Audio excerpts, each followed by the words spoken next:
So hello everyone, welcome back to my channel Sumit Talks. My name is Sumit Kumar. Welcome to a new detailed video in which we want what we need to select in +1 after metric exam. तो वक्त ज़्यादा ख़राब नहीं करते इस video के introduction के लिए, तो प्लीज़ इंट्रोडक्शन लगाई जाए और वीडियो को स्टार्ट किया जाए।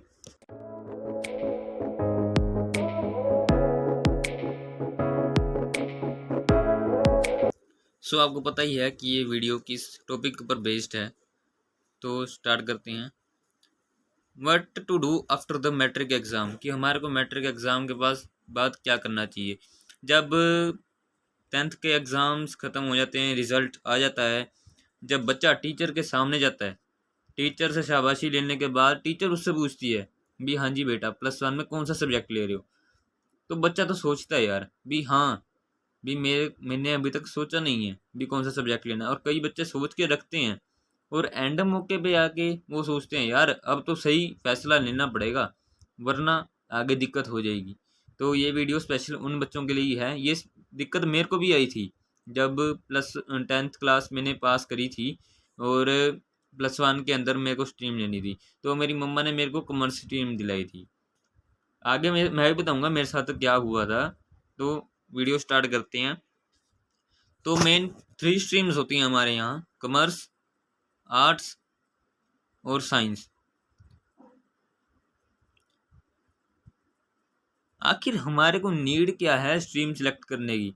To understand the oriental style, एक ओरिएंटल स्टाइल को पता करने के लिए कि हम किस सब्जेक्ट के साथ ज़्यादा इंटरेक्ट करते हैं, इसलिए हमारे को स्ट्रीम लेनी पड़ती है।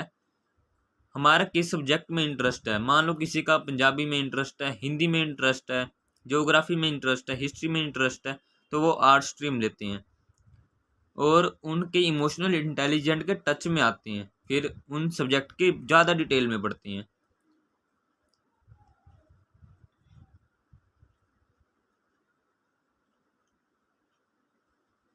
अब भाई स्ट्रीम की टाइप्स क्या होती हैं? तो स्ट्रीम्स होती हैं 3 टाइप्स की, commerce, arts and science. Interest किन किन सब्जेक्ट में होना चाहिए?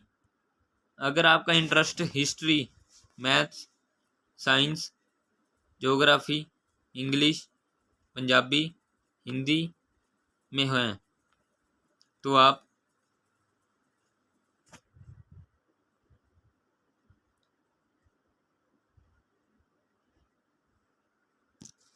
अगर आपका इंटरेस्ट हिस्ट्री के अंदर है, ज्योग्राफी के अंदर है और हिंदी के अंदर है, तो आप आर्ट्स ले सकते हो।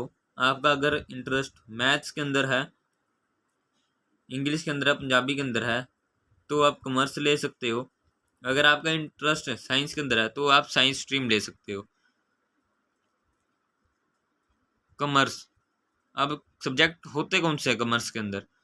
कॉमर्स के अंदर सब्जेक्ट होते हैं अकाउंट्स, जो कि मेन सब्जेक्ट है, बिजनेस भी मेन है, इकोनॉमिक्स भी मेन है, फिर उसके बाद इंग्लिश, पंजाबी, ये तो मेन है ही है क्योंकि हम जिस स्टेट में रहते हैं उस स्टेट के हिसाब से इंग्लिश तो हर जगह आएगी, चाहे आप सीबीएसई बोर्ड लो चाहे पीएसईबी बोर्ड लो, इंग्लिश तो आएगी ही आएगी। अब हम पंजाब में रहते हैं तो हमारे को पंजाबी आएगी ही आएगी, तो उसके अंदर हम लोग चॉइस नहीं रख सकते कि हमारे को पंजाबी नहीं चाहिए।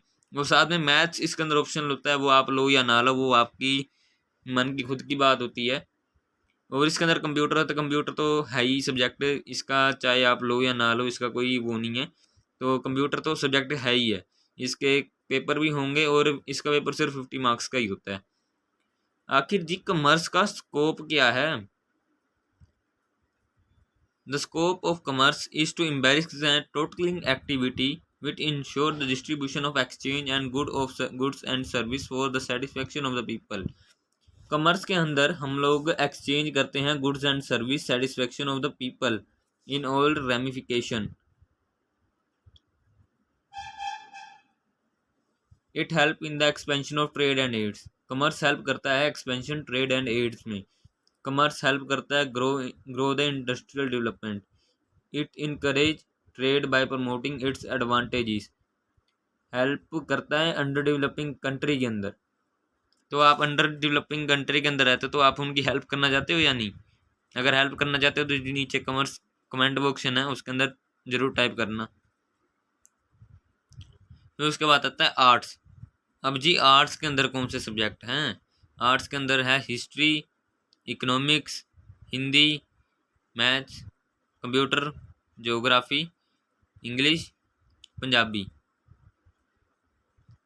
तो जी आर्ट्स के अंदर स्कोप क्या है? अगर आपका आर्ट्स स्ट्रीम के अंदर बेस्ट स्ट्रीम है 10th के बाद की, और जिसका इंटरेस्ट होता है रीडिंग के अंदर, राइटिंग के अंदर, एनालिसिस के अंदर, वो ले सकता है आर्ट्स स्ट्रीम।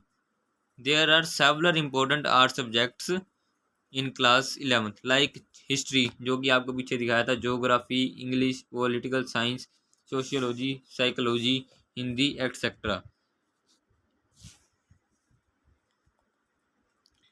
अब आता है साइंस, जो बच्चों को लगता है मेन सबसे टफ सब्जेक्ट। और भाई तूने साइंस ले तो ली, अब साइंस करेगा कैसे? तो साइंस के मेन सब्जेक्ट क्या हैं?